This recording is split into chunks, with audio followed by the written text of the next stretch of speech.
Muy buenas tardes. Nos encontramos en la sede del Instituto de Estudios Nacionales de la Universidad de Panamá.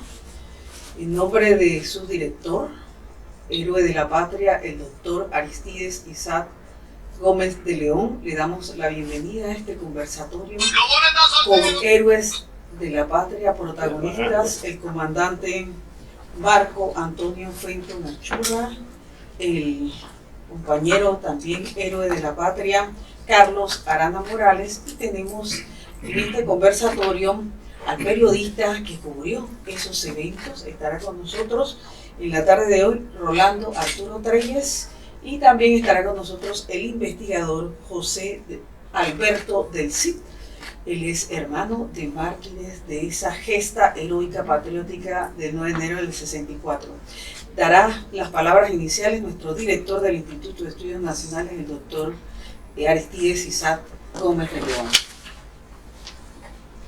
Muy buenas tardes a todos los presentes. Con mucho gusto han venido esto es un homenaje a la patria, a lo que estamos haciendo actualmente, a aquellos héroes y caídos del 9 de enero.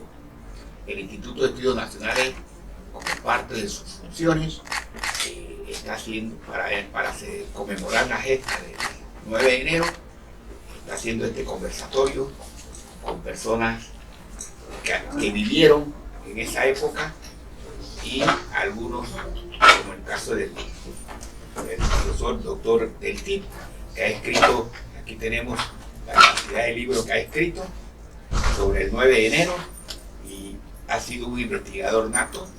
Y también tenemos aquí a uno de los veteranos del periodismo que cubrió la gesta histórica del 9 de enero y que se distinguió por participar en varios actos, en varios momentos históricos. El licenciado Treyes, quien es que está aquí presente, es decir, que todos los que estamos aquí presentes jugamos un papel importantísimo en esa gesta histórica del 9 de enero, que fue el hito que marcó definitivamente la recuperación de la zona del canal. Un canal que hoy día es uno de los principales activos del Estado panameño, y que gracias a muchas generaciones, sobre todo la del 9 de enero del 64, que se dio una cuota de sangre, una cuota de coraje, una cuota de heroísmo para recuperar a la zona del canal, y que dio definitivamente el paso definitivo para las negociaciones del Tratado Torrijos-Carter. Con ustedes, bueno, le damos la palabra aquí a la que dirige aquí el debate. Claro que sí, profesor.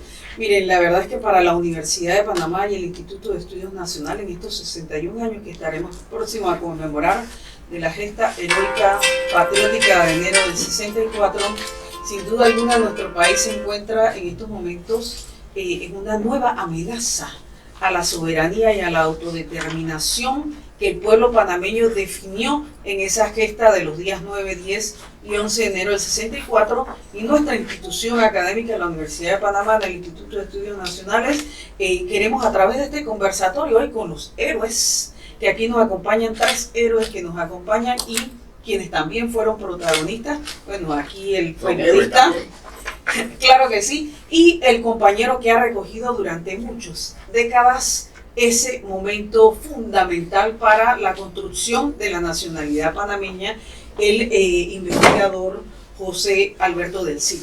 Gracias por acompañarnos, también al compañero Rolando Arturo Treyes, periodista que estuvo allí cubriendo esos hechos, y por sobre todo a nuestros 3 héroes de la patria, el comandante Marco Antonio Fenton Achurra, aquí, hombre presidente del movimiento histórico de los familiares y héroes de la gesta patriótica, al compañero Carlos Arana Morales, y bueno, nuestro director, que también es héroe de la patria, el doctor Aristides Isaac Gómez. No podemos arrancar este conversatorio sin antes recordar a aquellos que ofrendaron su vida, su sangre por la liberación de nuestro territorio y la soberanía de nuestro país.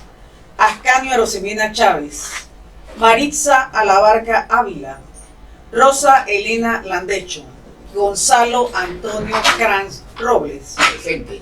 Luis Vicente Bonilla Cacún, Presente. Jorge Enrique Gil, Presente. José del Cid Cobos, Presente. Estanislao Orobio William, Presente. Carlos Renato Lara, Presente. Jacinto Palacios Cobos, Presente. Ovidio Lizardo Saldaña Armuelles, Presente. Víctor Manuel Iglesias, Presente. Ezequiel Meneses González, Presente. Víctor Manuel Garibaldo Figueroa, Presente. Rodolfo Sánchez Benítez, Presente. Alberto Nicolás Constanz, Presente. Alberto Oriol Tejada, Presente. Teófilo Belisario de la Torre Espinosa, Presente. Ricardo Murgas Villamonte, Presente. Gustavo Rogelio Lara, Presente. Celestino Villarreta. Presente. Vivan nuestros héroes mártires del 9 de enero de 1964, ayer, hoy y siempre.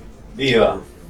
Presente. Iniciamos nuestro conversatorio, profesor, por hablar de algunos antecedentes de esos hechos, para entender en la historia por qué el pueblo panameño entero, mujeres, hombres, adolescentes, de todas las edades, se abocaron a esa quinta frontera que teníamos en nuestro territorio para decir, basta, ya queremos la soberanía en ese territorio que había sido usurpado con el nacimiento de la República en 1903.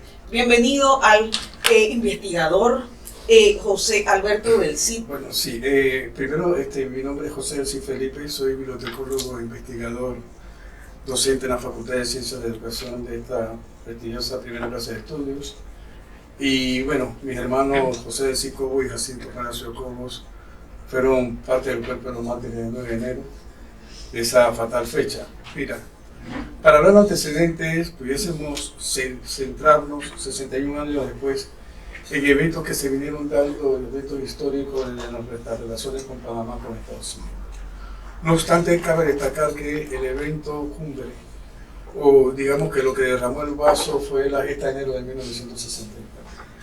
Si nosotros queremos hacer un recuento histórico, resumido, podemos decir que el problema del abanderamiento, que fue una de las causas principales, nace en la Universidad de Panamá. En 1956, la Unión de Estudiantes Universitarios que presidía en ese entonces Carlos Arellano Lennox y Santana Rodríguez, estudiante de la Facultad de Ciencias Políticas de la Universidad de Panamá, se abocaban a participar en un evento internacional a nivel estudiantil universitario en Nigeria, África. Tenemos que destacar que en estos tiempos los movimientos estudiantiles eran muy sesgados o muy constituidos con la revolución cubana que se daba en ese tiempo, y a todo movimiento de esta índole se le acusaba que era un movimiento totalmente comunista. Ese era el arraigo de la época, y la Universidad de Panamá no era la excepción. En el evento que se constituyó en África, una de las críticas que se le hizo al movimiento estudiantil panameño era la simbología o la representación de la bandera, porque inclusive nosotros no teníamos esa potestad de no solamente ponerla en los territorios de la zona del canal, sino no poder ser el país con mayor abanderamiento sin tener la bandera panameña en las naves. Esa fue una crítica que se dio en ese Congreso de Ivira y trajo como consecuencia que el 3 de mayo de 1958, ese mismo movimiento de estudiantes realizara una marcha que se constituyó después como la siembra de bandera de 1958. Aquí hay un dato muy importante.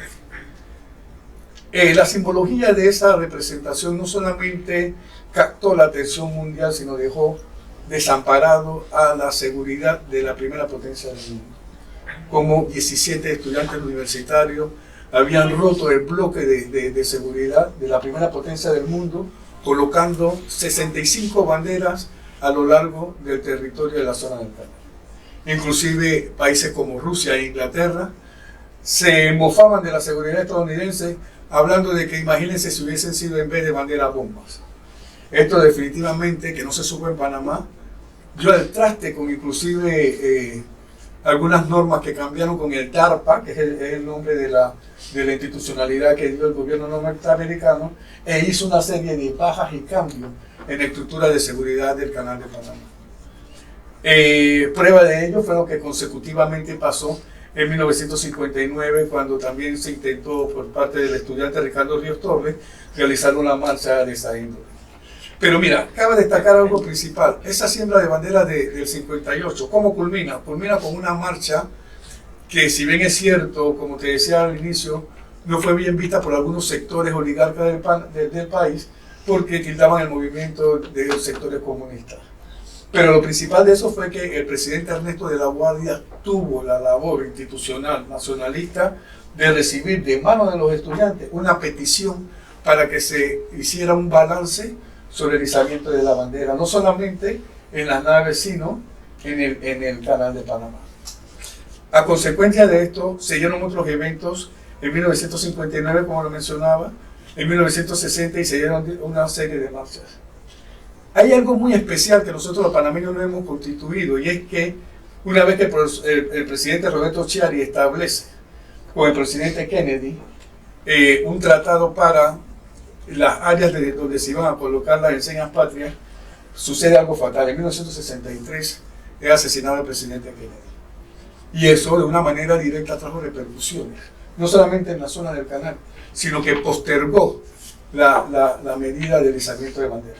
Aquí hay un personaje que nosotros debemos de constituir dentro de esto, que su nombre es Gerald Doyle, arquitecto y funcionario de la división de la zona del canal norteamericano. Él puso una demanda contra el izamiento de banderas, que dilató 8 meses el proceso, una vez estableciéndose que debía de cumplirse la norma para diciembre de 1963. Coincide con las fechas del asesinato de Kennedy y con otros eventos que se estaban dando en la zona del canal. La génesis del movimiento definitivamente comienza en la zona del canal, porque se comenzaron a dar estrategias para que no se izaran las banderas, se comenzaron a cortar las astas en lugares donde había que izarse las 2 banderas, como fue el caso de la Escuela Superior de Balboa. Uno de los eventos cortos que se da, la plaza de Gamboa, muy cercana a los bomberos, el día 3 de enero, que era el día de que se realizaban las clases, estaba constituido de que se tenía que comenzar a poner la bandera. Se hizo un circo en la plaza, es un pequeño parque, todavía está, lamentablemente, y lo digo muy honestamente, lamentablemente nosotros no hemos sabido apreciar, esa plaza existe todavía, un parque pequeño, Carlton Bell, sargento de la policía, tenía que izar la bandera, y se hizo un circo, a tal punto de que fue filmado por las televisoras internacionales, donde el sargento se negó a izar la bandera de Panamá y solamente hizo la bandera de los Estados Unidos. Esto tenía un propósito.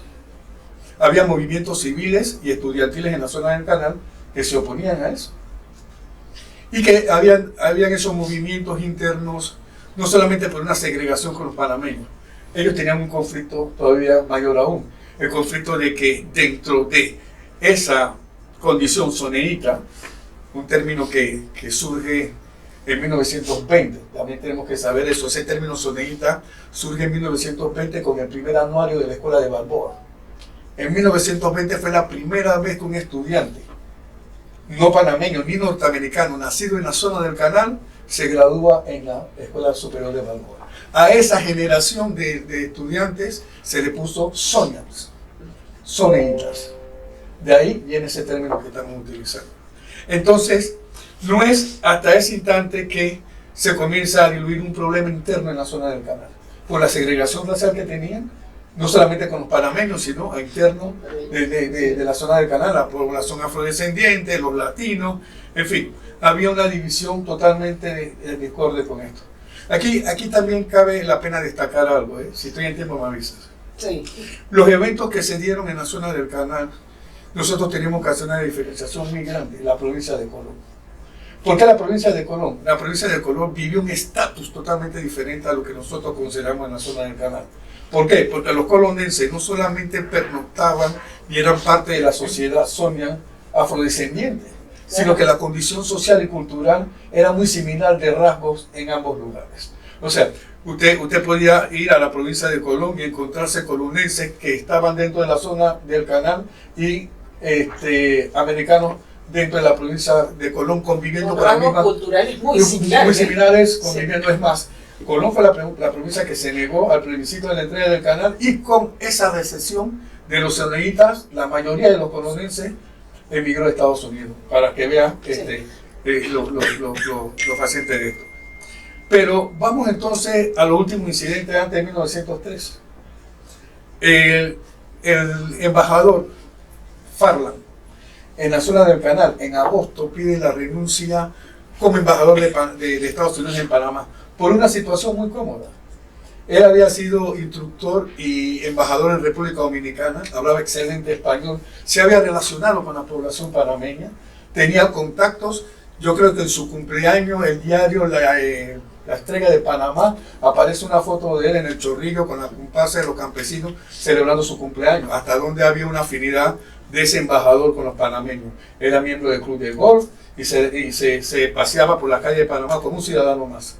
Él fue el primero que renunció a la Comisión de Izamiento de Bandera, dado el hecho de que una vez la implementación de los tratados no se estaba cumpliendo con los lugares que se debían de preparar para izar los pabellones. Sí, que eran los sitios públicos. No solamente sitios públicos, oficinas, escuelas y principalmente los puertos.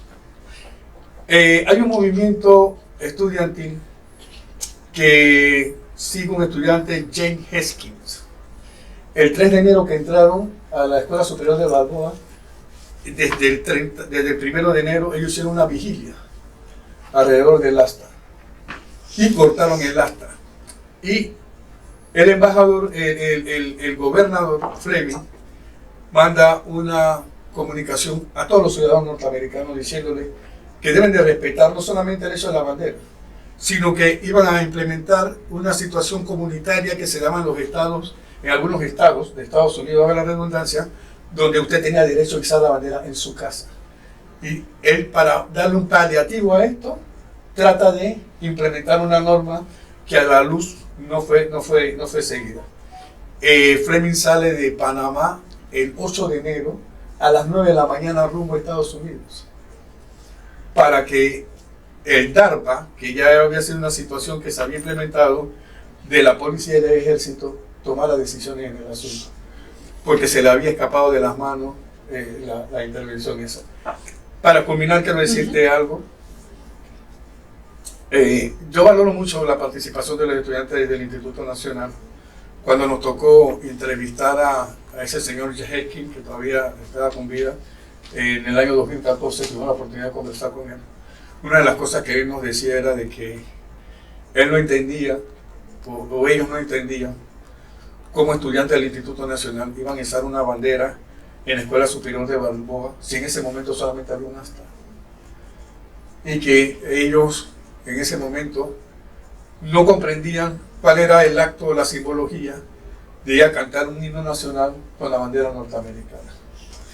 Nosotros tenemos que reconocer que la bandera que llevaban los institutores no era una bandera de asta. Sí, era una bandera más que una enseña patria, era un emblema que existían tres similares. Una estaba en el Cuerpo de Bomberos, la otra reposaba en el Instituto Nacional y la otra reposaba en la Presidencia de la República. Esa bandera, por lo general, una bandera de rasgos totalmente diferentes, bordeada de flequillos dorados, era la bandera de Panamá y en el centro tenía el escudo de la República. No tenía huecos para izar ni nada. Ese malentendido, que yo la verdad es que con la experiencia que he tenido de las fuentes primarias, tanto en Panamá como en Estados Unidos, yo le dejo eso a las personas, a la historia viviente, a las personas que tuvieron cara a cara con la historia. No dejemos que 61 años. El nombre de eso es pabellón. Sí, no quiero dejar de recalcar mucho en eso, pero a menor grosso, quizás puede ser con más profundidad. Estos fueron hechos que desembocaron. Claro. Y que 61 años después, con declaraciones que se han dado de los Estados Unidos, del futuro presidente de Estados Unidos, con algunas cuestiones que nosotros hemos visto aquí, con el mal uso que se le está acusando a Panamá de los territorios ocupados, debemos de entrar en una reflexión y tomar esto como unos antecedentes directos de la fecha de 9 de enero del 60. Hombre, muchas gracias al investigador del CID. Y vamos con usted, compañero Treyes, porque usted cubrió todos estos eventos. Cuando hablamos de hechos históricos, del sitio en el choque, sin hechos que no hay diálogo. Hay verdades a media y verdades reales. No es mi verdad. No, tampoco va a ser la verdad de frente, es la verdad, la realidad. Trata de enfocar un poquito más la Yo sí tengo algunas situaciones sobre el doctor Puel con relación a la presencia de los institutores ese día, 9 de enero. Esto también es cierto, de que eso no estaba programado. La Universidad de Panamá, sus dirigentes, no estaban programados para hacer eso. Eso lo hicieron los chiquillos, lo decidieron hacer. Pero hay que tomar en cuenta una cosa. En el 58 y el 59, yo estaba en el paso. Es verdad, hubo la siembra de bandera. Siembra.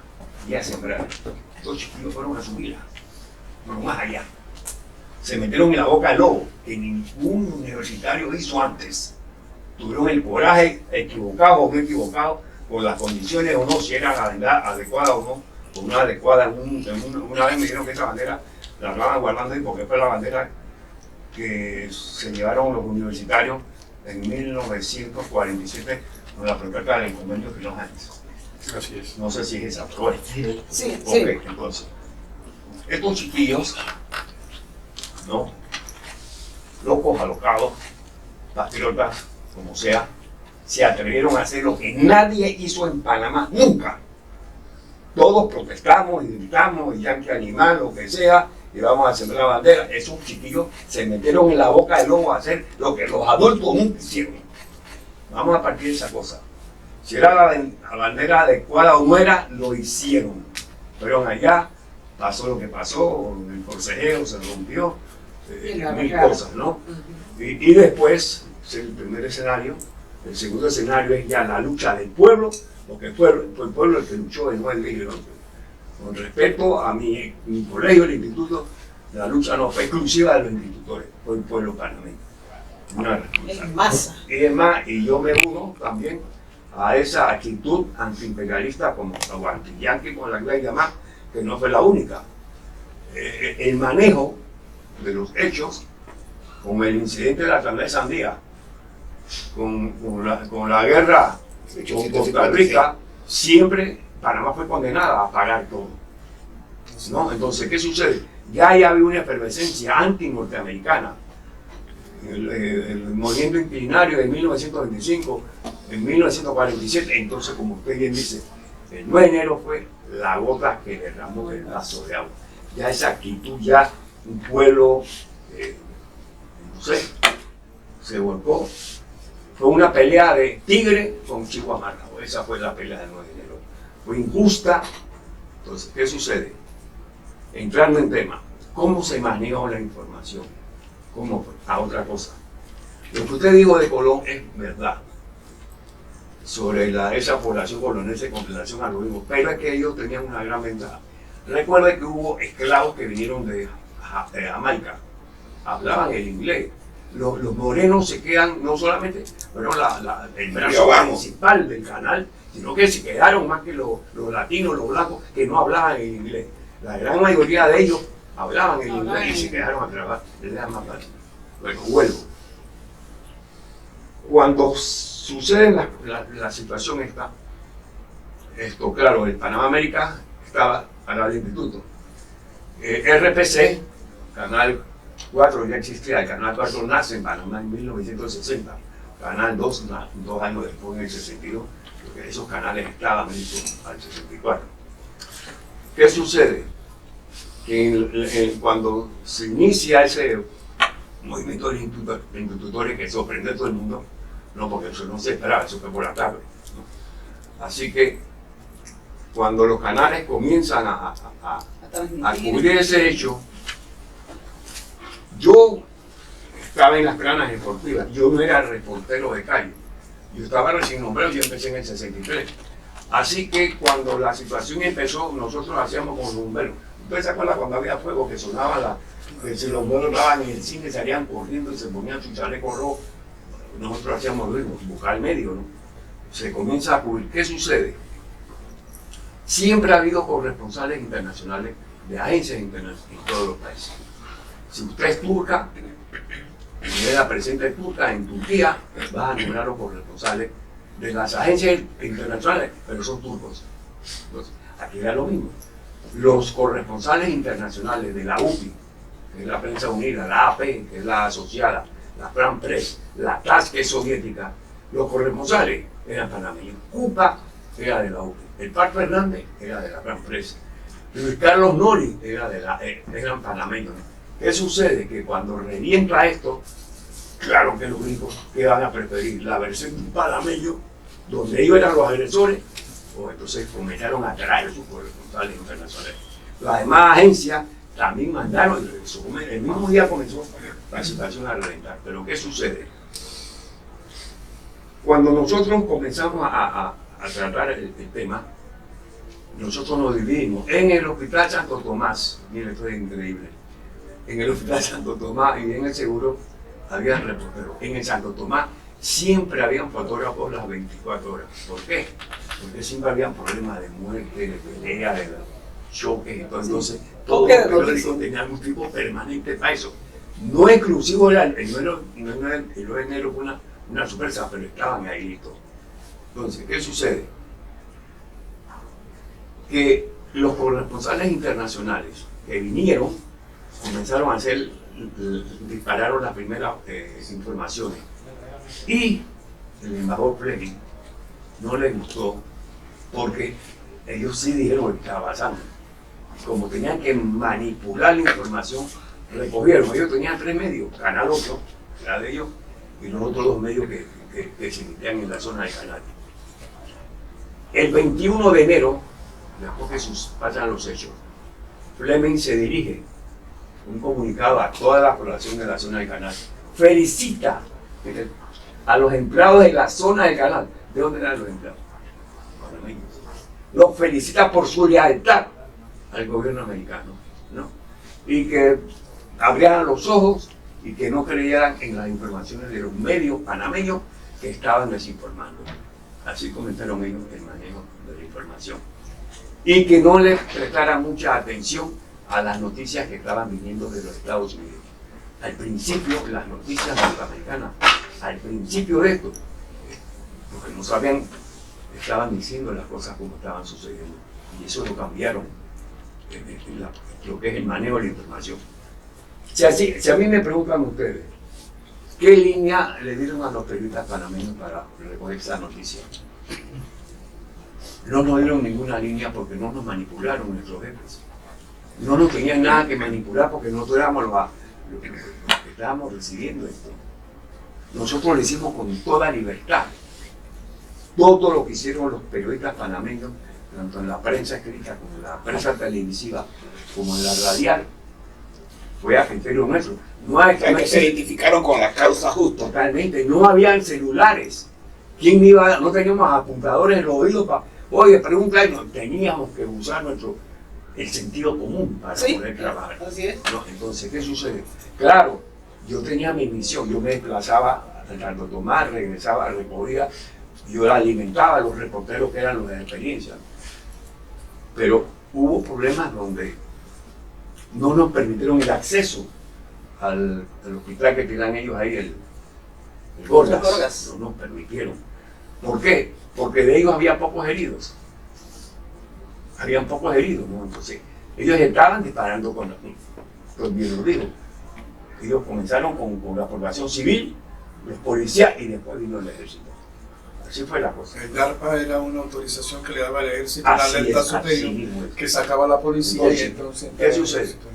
Dentro de las publicaciones que ellos hicieron, tanto en la revista Life, que ellos manejaban, como Time que era la otra, ellos dieron a entender, por ejemplo, de que la culpa de lo que había pasado con esa turbia de gente que se había conmemorado pues, en las áreas frente a la cerca de la zona del canal, era porque la policía o la Guardia Nacional de Panamá no tenía la capacidad de controlar a su pueblo. Pero ese es un tema tampoco que se toca mucho. ¿Cuál es la participación de la Guardia Nacional en los sucesos de 9 de enero? ¿Ve? Porque podían haber salido para evitar más muertes, o para evitar saqueo, o para evitar lo que sea. La Guardia Nacional no hizo presencia. Bueno, entonces, todas estas narrativas son las que tenemos que incorporar. Ese es otro tema que tenemos que ver, ¿no? En la tarea de rehacer la historia y de rehacer los hechos. Recuerden los vínculos que tenía la Guardia Nacional con la zona del canal. Recuerden ustedes y tenganlo presente, la Escuela de las Américas, donde se manejaba y cómo se manejaba. Ellos venían a entrenar aquí los soldados para usar la selva tropical panameña, vivo.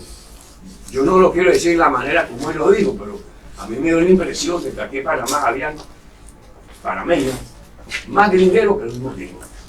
Porque muchos no querían y se opusieron a la firma de los tratados o a las negociaciones de los tratados y a la ampliación del canal. Muchos no querían, no es que los panameños manejáramos el canal, lo que no querían es que los gringos se fueran.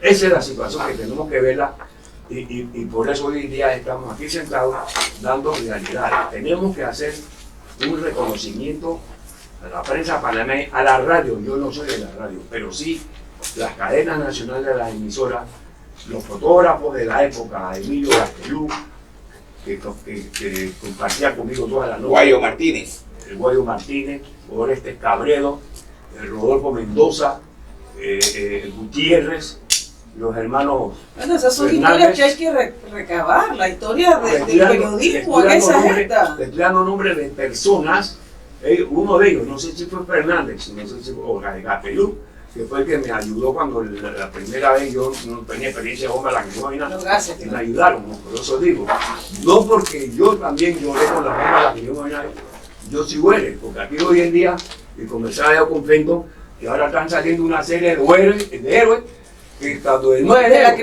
no, que cuando no es enero estaban en la barriga de su mamá. Digo, eso no puede ser, eso no puede ser, eso es inaudito. Entonces yo tengo que coger los galones que le van a dar y curarlos los Lorenzo porque yo soy nieto de él, porque me lo den a mí. Digo, esta cosa hay que manejarla con seriedad.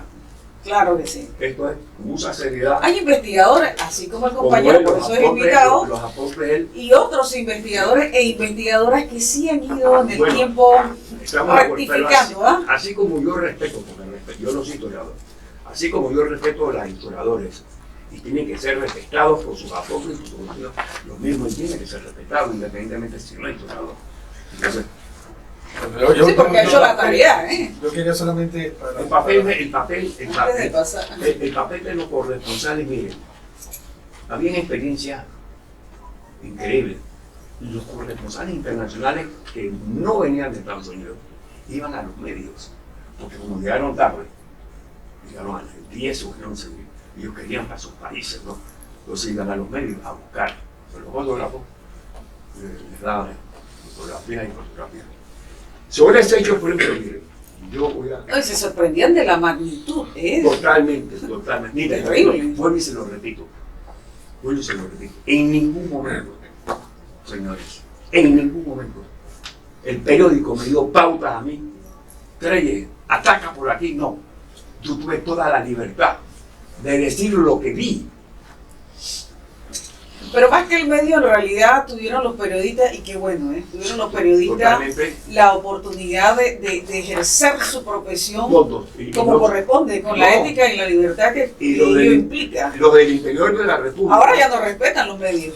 Los del interior de la República se sumaron en cadenas nacionales. Esto fue permanente, todas las emisoras. Yo tengo que destacar, yo no puedo sacar una emisora de lo que hubo. Los compañeros Álvaro Menéndez Franco, que andaba por la 4 de julio, que nosotros también cubrimos eso hecho. Hoy, Avenida de los Mártires. Esta fotografía, para mí es una de las fotos más válidas. El día que yo tenga un local en el Círculo de Historiadores, lo quiero poner en grande. Esta es la foto que yo admiro. Allá en la cámara, a ver. Esta foto yo la admiro. ¿No? Esa foto yo la admiro. Porque esta foto habla de lo que pasó. Ahí hay humo, ahí hay candela, ahí hay agresión, ¿no? Yo respeto la foto cruzando la cerca, ¿no? Pero para mí, periodísticamente estoy hablando, para mí esta foto habla más. Entonces, he visto, en esta revista Lotería hay muy buenas fotos, ¿no? Pero todas las fotos que yo veo son los estudiantes marchando y llevando la bandera. ¿Dónde está la foto de los gringos con sus banderas? Yo le quería hacer un comentario al señor de esta revista, porque esta revista, las fotografías que aparecen aquí, las suministré yo por parte de la revista Life. Y aquí, bibliotecológicamente hablando, yo hice un trabajo de pie de página Ajá. donde yo presento el pie de página de la fotografía. No obstante, esta revista, que celebra los 64 años, hubo homenaje a los institutores con el lema de Enciclopedia del Pensamiento Panameño, que es la revista Lotería. No obstante, Esa revista es del año pasado. no, esa revista es de la conmemoración El 14. De los 50 de los Ah, los 50 años. No obstante, para ese mismo año, tratando de reproducir eso que usted está diciendo, nosotros tuvimos los derechos de adquisición de la fotografía de la revista Life, donde sí nosotros presentamos más de 350 fotografías que incluyen no solamente el desenvolvimiento dentro de la zona del canal. Los soldados. La revista Live estuvo constituida aquí desde el mes de noviembre de 1963.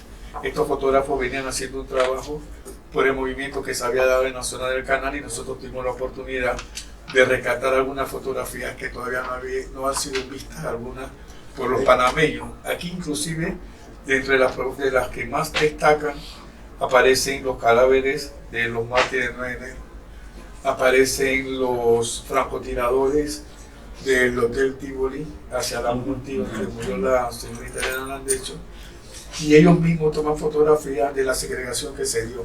Los soldados que vinieron del ejército, algunos afrodescendientes, lo mandaron a una área, y a los que no eran del siglo que ellos constituían de esa misma forma, los separaron. No había soldados negros y blancos juntos. Allá también existía ese Bueno, ya para terminar. Lo solamente quería decir lo que que le quiero decir a este ustedes es un trabajo que podría... Bueno, ahora con la coincidimos. retoma de la materia de relación de Panamá con los Estados Unidos, Correcto, digo, hay que coincidimos. incorporar. Coincidimos. ¿Qué quiero decir yo?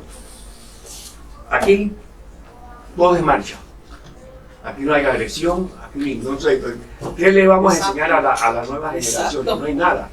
¿Por qué esconden esa fotografía? Entonces, mi conclusión, quieren apagar el movimiento, quieren que seamos pasivos, sin ese... El compañero del CIS ha tomado la tarea de recabarla. Si nos paramos desde ese punto de vista, yo diría, entonces los japoneses son unos asesinos, porque ellos le tiraron 2 bombas atómicas y no han hecho actitudes así como dice uno.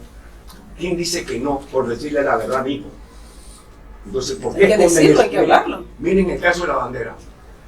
Esa bandera, me dijeron ayer en Cultura que bueno, que se estaba dañando, que no sé qué, y que la presidenta Moscoso decidió mandarla a España para restaurarla. Ok, entonces yo le dije a ellos, ok, eso es como cuando yo mando un carro a que el mecánico le quite todas las cosas y no se llama nada. Ahí no hay ninguna bandera rota, no tiene nada, es una bandera nueva. Me está tapando la realidad. ¿Por qué tenía que hacer eso así? Bárbaros. ¿Dónde está la camisa rota? ¿Dónde está? ¿Y la memoria dónde está? No, la mandaron a Namá. No, el 4 de enero del año 2014, la licenciada Elsie Macay, que era la directora de Patrimonio Histórico en Panamá, y el doctor Ricky Sucre recibieron la bandera reconstruida por parte de una comisión de restauradores españoles que tuvieron que hacerlo aquí en Panamá. Había una discrepancia frente a eso, porque uno decía de que mantener la bandera en su estado natural era lo que se quería. Así es. No obstante, los restauradores comenzaron a hacer algunas observaciones que mantenerla en el estado que estaba era ir en un franco deterioro para que se eliminara la bandera. No, lo que va a deterioro es la memoria histórica. Este fue una opinión del doctor Jorge Ricardo Fábrega, y la comisión que estaba ahí tomaron la decisión entonces de mantener... No, pero toman decisiones y no le consultan a nadie. Para Le consultaron al pueblo, no le consultaron al usted estoy en pueblo. lo correcto. Para mí mandaron esa bandera como cuando tú mandas tu carro. Bueno, esos son los políticos que hemos tenido desde, vaya, de todos los tiempos, desarraigados Pero esa de la bandera historia. estuvo en una cajeta soportando lluvia y sol. ¿Por qué? ¿Por qué? Allá- Pero la pregunta es ¿por qué? Allá No. ¿cómo se llama eso? Donde está esta gente, Joaquín Vázquez. Ahí está. ¿En Cancún? Sí. Miren cómo. ¿Pero por qué? Como dice, ¿por qué? ¿Por qué? Esa Eso tiene su razón de ser. Esa bandera ellos la rescataron el 20 de diciembre y la guardaron, y la bandera quedó a manos de los representantes sin darle ningún cuidado especial. Son los temas que tenemos que discutir, por eso estamos aquí. Por un trae a colación, ¿no? Así es. Miren, porque estamos avanzando en el programa, hombre, quisiéramos quedarnos 2 o 3 horas, pero no es posible. Esto será otra serie de conversaciones, la verdad que nos comprometemos en el Instituto de Estudios Nacionales de la Universidad de Panamá, pero ahora vamos con los héroes y... ¿A dónde ya para cerrar el capítulo de los periodistas? Es la época.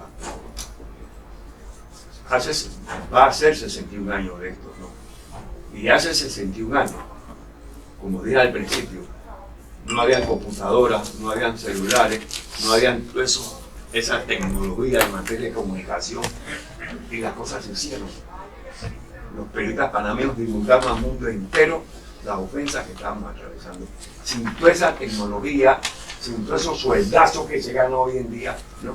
Pero como usted dice, sin embargo, yo no cambio eso por la memoria histórica. O me quiere quitar la memoria histórica, o me quiere quitar la identidad. Ahora, pero llevamos 61 años en esto. Ahora, esto no significa, es mi posición, eso no significa de que yo odio los Estados Unidos, ni odio No, pero hay esas que contar la cosas. historia tal cual. Hay que contar la historia como tal. Tal cual. Que no se confunda. Así Que es. no se confunda. Ellos cuentan su historia, ojo. Pero todos los gobiernos tienen la responsabilidad Así es. de mantener vigentes los hechos históricos. Pero el detalle que no hemos tenido en toda la historia republicana un gobierno pro Panamá. Todos han sido pro mundo.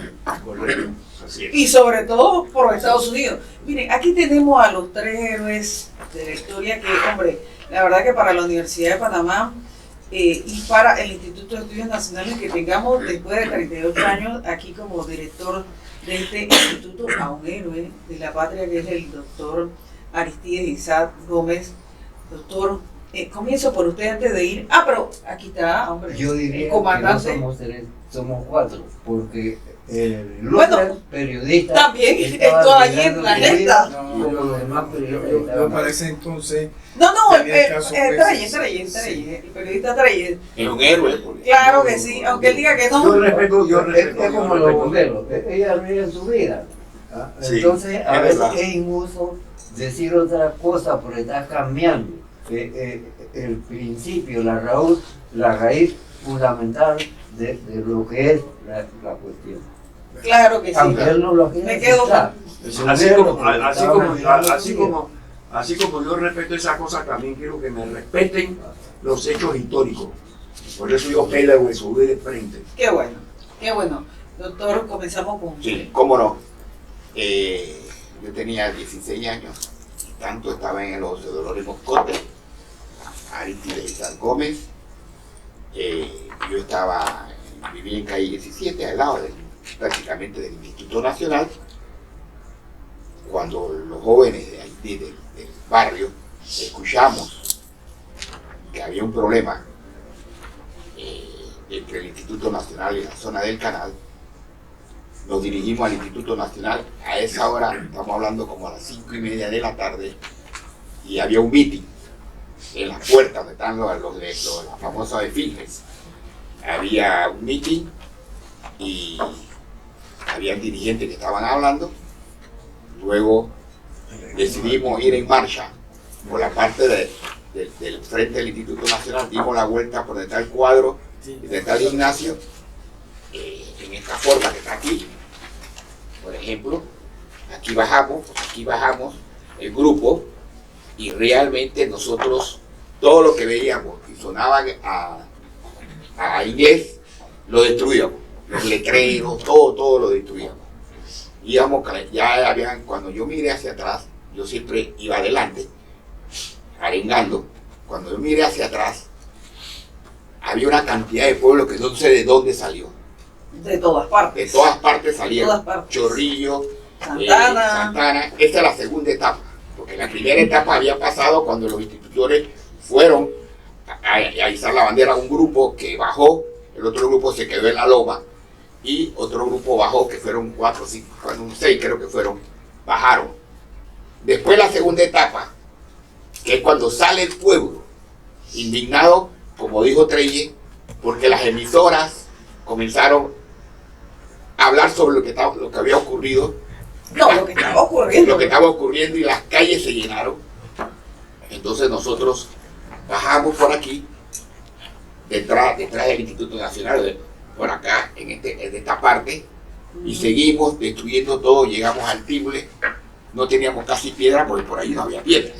Por lo tanto, agarrábamos las zanjas, las tirábamos, las levantábamos en peso, entre todos, las tirábamos contra el piso y en el Tíbule nos paramos ahí ya comenzaron algunos disparos, llegamos al tren, ya, el tren, entramos 2 o 3, 4, en ese tren estaba Pipo Sánchez del Instituto Nacional y yo y otros estábamos buscando cómo quemar el tren y había una barricada ya de policías, sonias, con armas cortas, revólveres y todo eso, y algunos civiles que comenzaron entonces a hacer en la calle, a hacer una barricada contra nosotros. Cuando nosotros vimos eso, salimos de la calle, salimos del tren porque comenzaron a disparar hacia el tren. Nosotros salimos y en ese momento llegaba la noticia, se corrió de que había caído el primer herido, que era Ascanio Arosemena. En esta foto, que está aquí, de Ascanio Arosemena, ¿cómo murió él?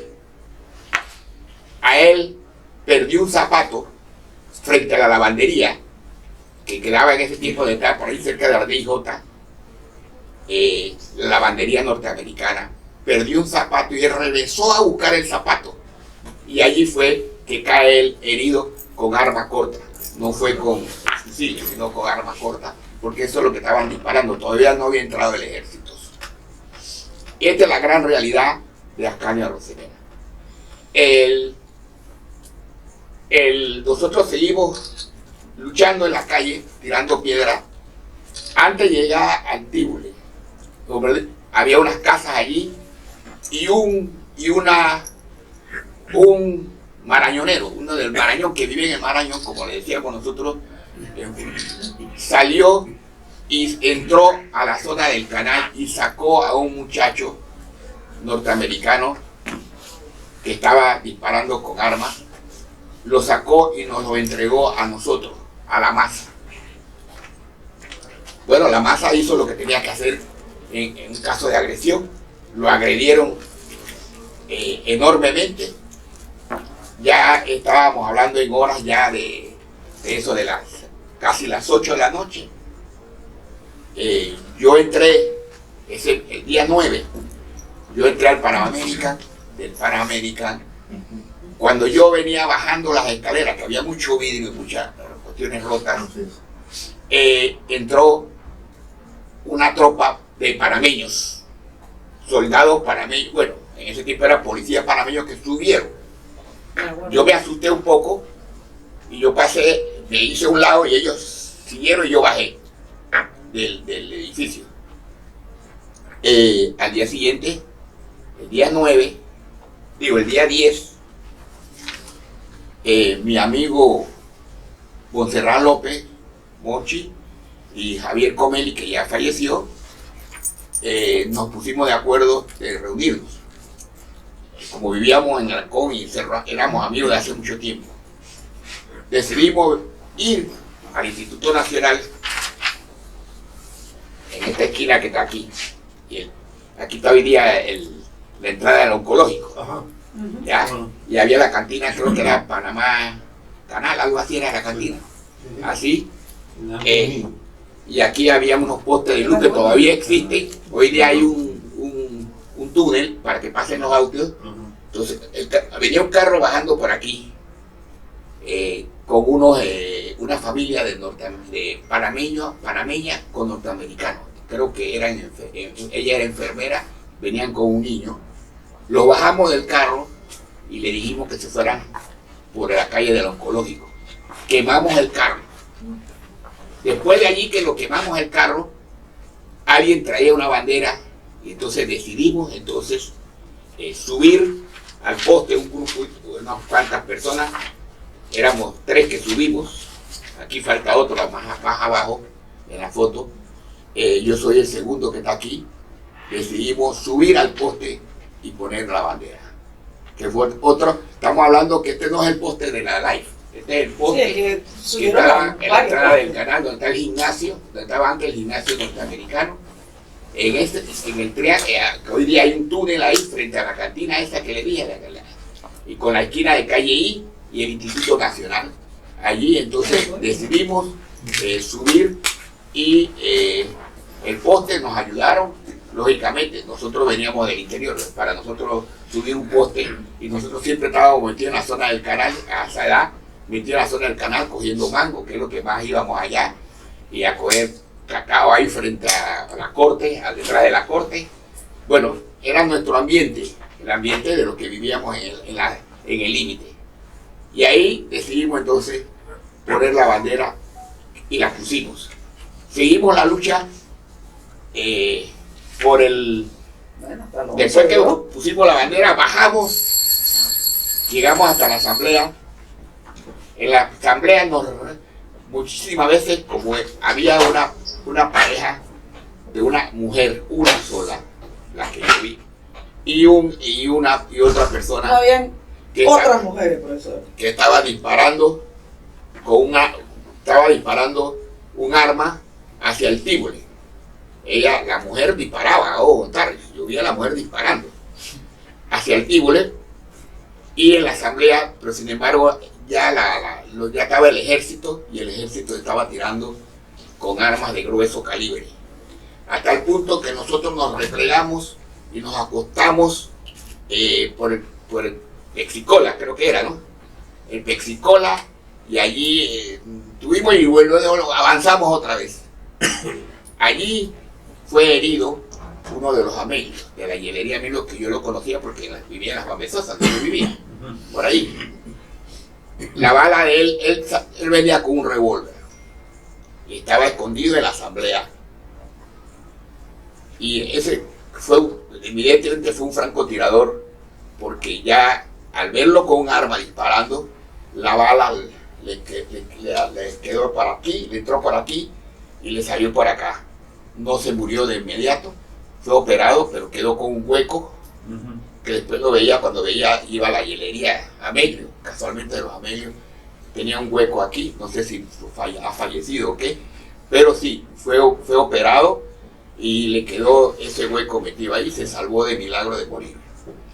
Sí, Y también llegaron algunos gente con armas, pero en ese caso la policía ahí sí intervino, de los que estaban en la calle, de quitarle las armas a los panameños.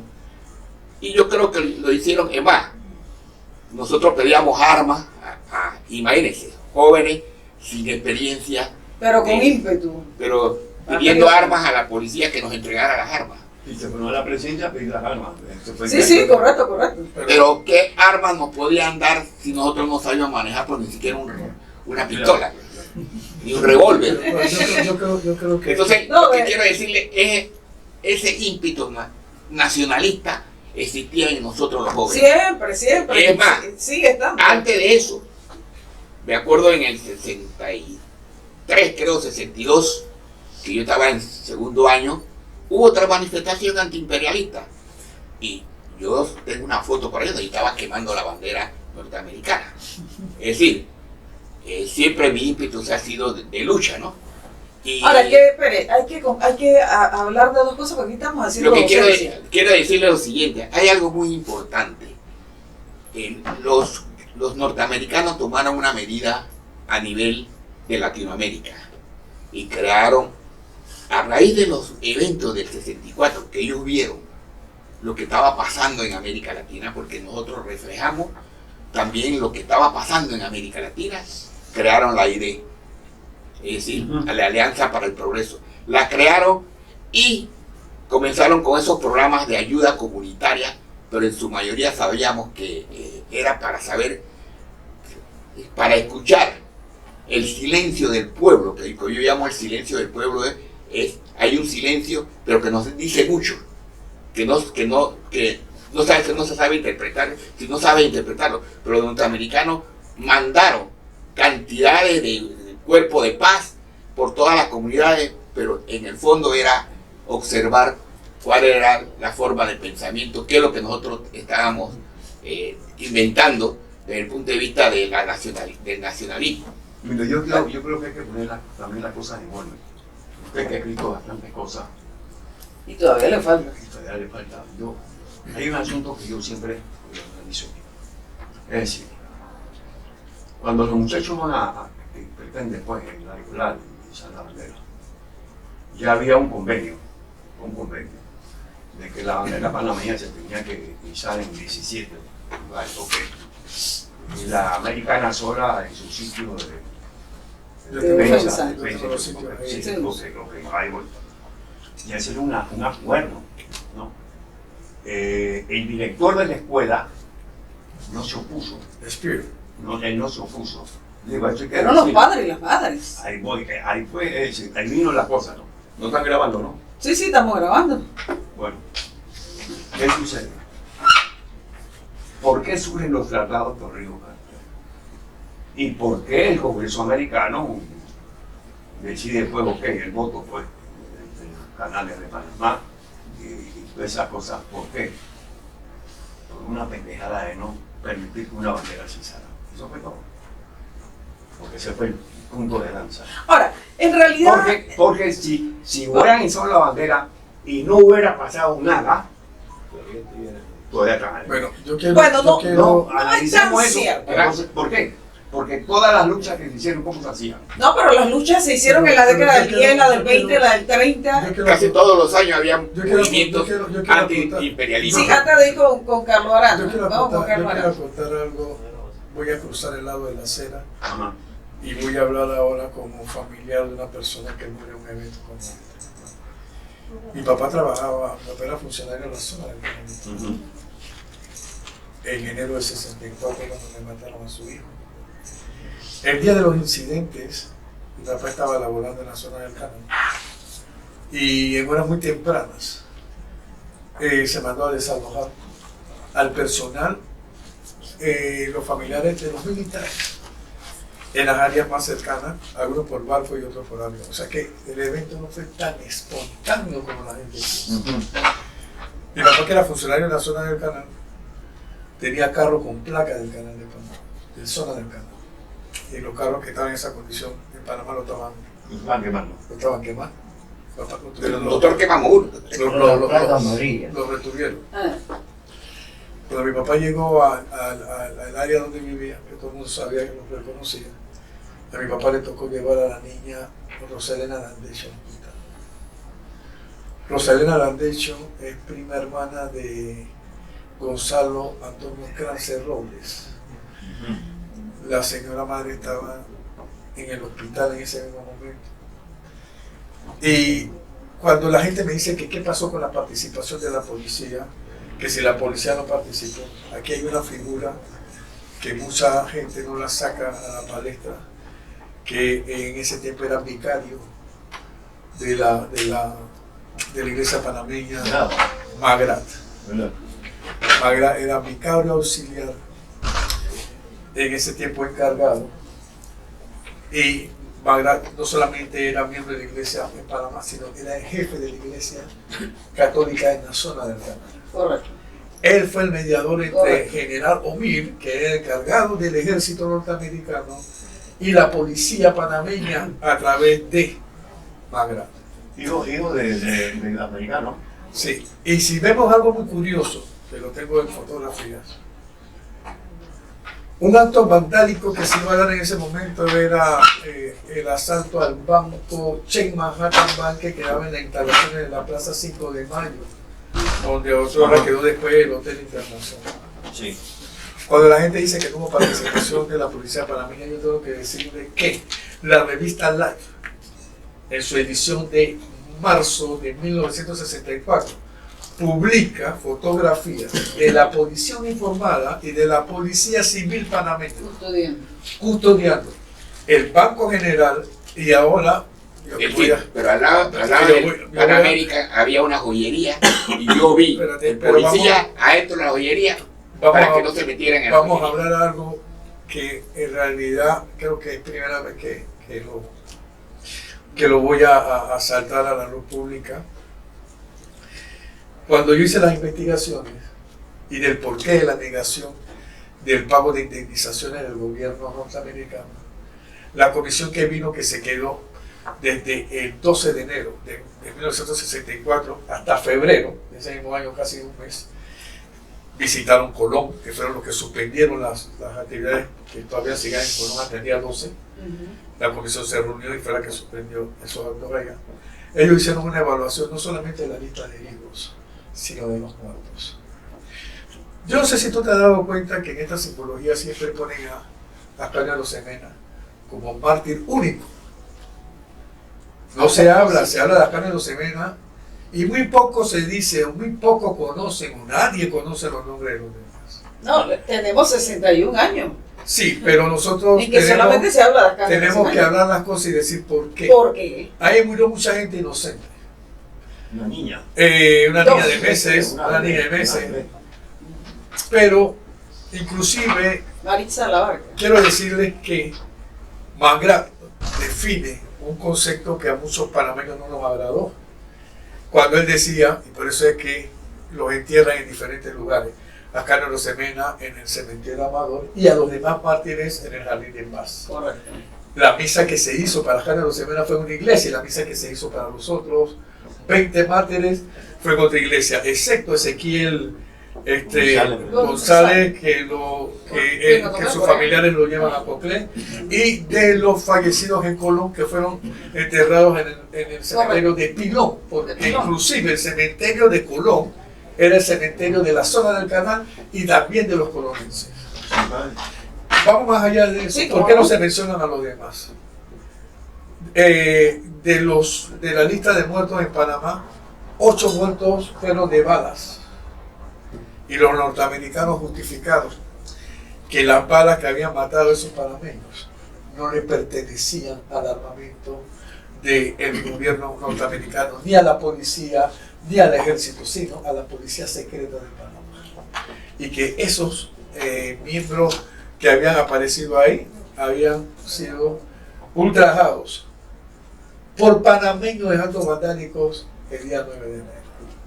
Lo que pasa es que hemos tenido gobiernos genuflexos que no han revertido esas versiones yo te hago una versión y te lo pongo desde mi casa. Nosotros sufrimos el luto, y no de uno, sino de 2 hermanos.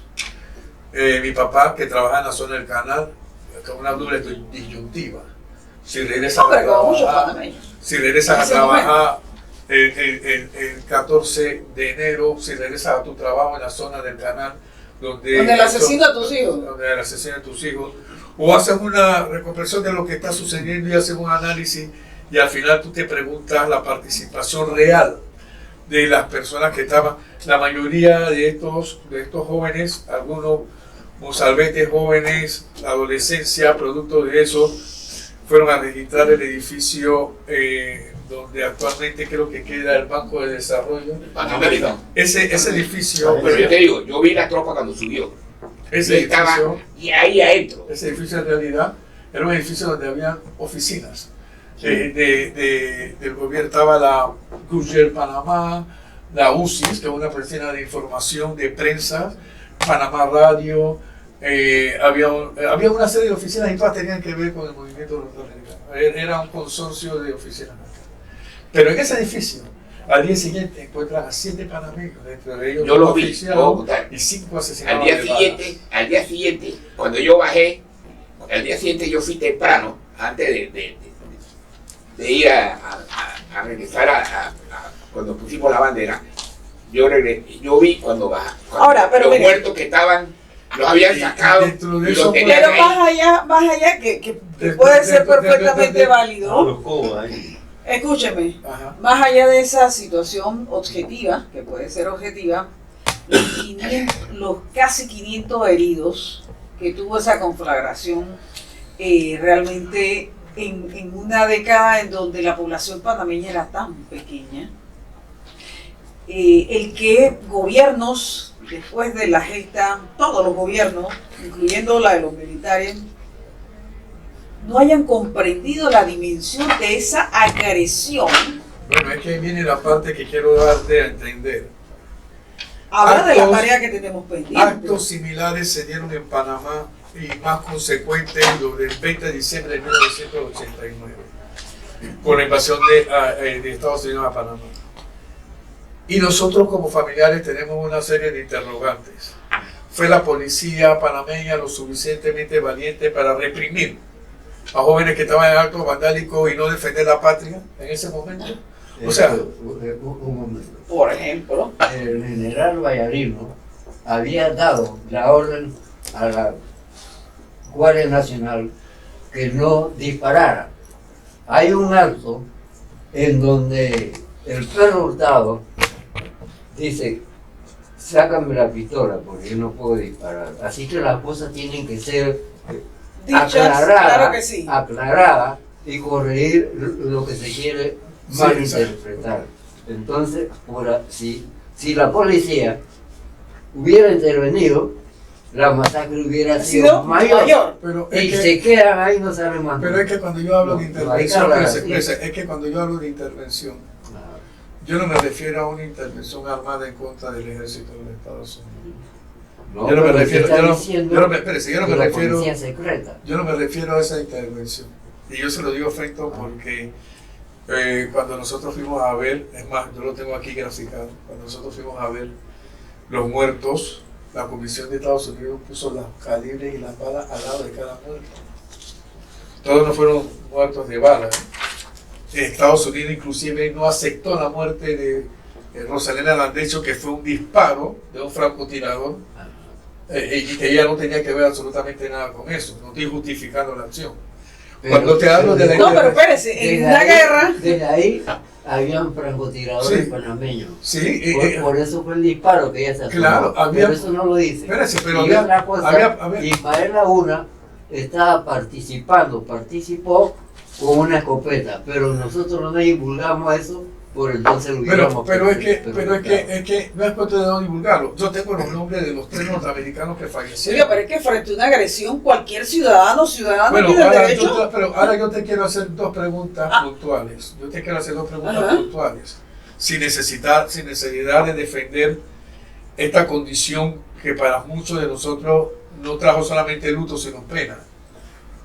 Cuando tu hijo muere de balas de la policía panameña, yo tengo que recordar de que el 9 de enero no fue un incidente aislado y que incidentes como ese pudieron ser provocados anteriormente. Y yo tenía que preguntarle por qué la policía norteamericana permitió que los estudiantes del Instituto Nacional pudieran entrar a la zona del canal, cuando de salida todos sabemos que la Constitución de su seguridad les permitía que ningún panameño pudiera caminar en territorio de la zona del canal si ellos consideraban que era un peligro. Pero ellos no solamente dejaron que entraran, sino lo escoltaron hasta la Escuela Superior de Eran unos Vapor. estudiantes. No, de secundaria. vamos a poner las cosas en su orden. Ellos inclusive habían pedido permiso para que esa actividad se realizara en el mes de noviembre del año 63. Guevara Paz, representante de los estudiantes del Instituto Nacional, carta en mano, había pedido un permiso para hacer ese tipo de protesta. Y no se le dio el permiso porque las condiciones políticas no estaban figuradas en la zona del canal para ese momento. A ver, Entonces, yo quiero considerarte eso. Los norteamericanos pudieron, la policía norteamericana pudo impedir la entrada de los estudiantes del Instituto Nacional sin ningún tipo de problema ni condición, porque a ellos legalmente les permitía su derecho de usurpación, le permitía. ¿Tú sabes cuánta gente fue presa por coger mango? ¿Tú sabes cuánta gente fue presa por caminar en las calles? Bueno, ellos no solamente dejaron que entrara. 2, eventos como el del 9 de enero se incitaron en anteriores ocasiones, donde la policía panameña cercaba el área para que ningún panameño no solamente traspasara, sino para que ningún panameño accediera en un acto de provocación. Esta vez la policía no salió. Esta vez la policía, y por eso le digo, Fento, con todo respeto, más que una fuente primaria, porque la fuente primaria es la fuente viviente. Y yo he podido palpar la fuente primaria y el desgaste que sufre esa misma fuente con el tiempo, no solamente por una cuestión de olvido, sino porque la historia que se escribe, muchas veces se escribe y se sigue repitiendo hasta que se distorsiona. Muchas veces. Y yo te digo porque la policía panameña, y aquí tengo las pruebas, la policía panameña acordonó. La policía panameña acordonó el Chase Manhattan Bar. Sí, sí, esa Pero te voy a decir algo. Los bares que están alrededor de la Comín y todos los lugares adyacentes estuvieron abiertos el 9 de enero en la noche hasta la madrugada del día 10. La gente en la calle disparando y esos lugares abiertos. Y esos lugares fueron vandalizados. Fueron vandalizados por la población panameña. Hay 3 muertos norteamericanos. Y mira, en los muertos norteamericanos hay algo muy curioso y penoso. Penoso para los Estados Unidos. Ahí murió un descendiente de puertorriqueños, nacido en la zona del Canal. 24 años tenía ese soldado. Yo le llamo sin nacionalidad ni patria. ¿Por qué? Porque para él no era considerado panameño, porque nació en la zona, pero tampoco era nacionalizado norteamericano. Él murió en la gesta del 9 de enero de 1964. No aparece en la lista de los panameños, pero pregúntale si el gobierno norteamericano el 9 de enero de 1964 lo reconoció como mártir de su lucha. No, lo reconoce como un soldado en batalla. Es que los norteamericanos no gustaban de los Onion, porque los Onion tenían todos los privilegios que ellos no tenían. Y volviendo atrás, Guevara Paz va con el hermano el día 8 de enero y va acá, habla con un alto funcionario y el alto funcionario lo manda donde el director de Relaciones Públicas. ¿Qué hicieron ahí? Avisaron. Entonces viene el comité cívico y se reúne, inclusive poniendo a escuela primaria. Les habla para ustedes Felton Achurra, herido de bala en una pierna el 9 de enero. Y ponen entonces una vigilancia. Pero entonces, el mismo 8, ellos empiezan por la acera a pasar y insultando. Ahí donde está el portón de la parte trasera del instituto, por donde salieron para ir para Canal Sol. Claro. Entonces, ¿qué sucede? Como en el tiempo que uno veía esas películas, como la de Marlon Brando, de la moto y el chaleco, el salvaje se llamaba. Entonces ellos pasan insultando, ya el mismo 8, porque a ellos se les avisó. Porque Guevara Paz fue con el hermano el día anterior al 9. Esas son Sí, no, es así. No, Sí, no, no. son Espérate, elementos no, espérate, no importantes, solamente son como, elementos. mira, no solamente como tú dices, sino que mira, Guillermo y Ariel Guevara Paz, que eran hermanos, ellos fueron al plantel y se reunieron con el director Stewart, que era el director de eso. Y los envió donde el oficial de información del Canal de Panamá. ¿Qué era la información? La información del Canal de Panamá, un panameño norteamericano. Su nombre, Frank Baldwin Azcárraga. Este funcionario, que es el encargado de Relaciones Públicas, le manifestaron la intención que ya habían postergado la fecha que ellos tenían para hacer esa visita. El reportero se trasladó, hicieron una conversación con eso, pero tal como lo dije en un inicio, para esos mismos eventos, los estudiantes de la Escuela Superior de Balboa, que estaban con un dirigente, James Jess, quien es su nombre, ellos tenían una vigilia. Había preguntado una vigilia en los alrededores de la Escuela Superior de Balboa, porque aquí los acontecimientos no fueron tan espontáneos como la gente piensa. Tanto en la zona del canal como en Panamá ya sabían de estos movimientos que se estaban dando. Prueba de ello es la alerta que emite el ejército norteamericano para la protección de sus familiares. Y la revista Life hace un despliegue de las fotografías de norteamericanos saliendo por aeropuertos y por barcos y en tren inclusive de las poblaciones cercanas al territorio de Panamá. Ahora, pero que en los últimos minutos, porque el compañero Carlos Arana, que también es de la patria... 30 segundos en una cosa y 30 para otro, sin nada más. No comparto ese criterio tuyo, con mucho respeto.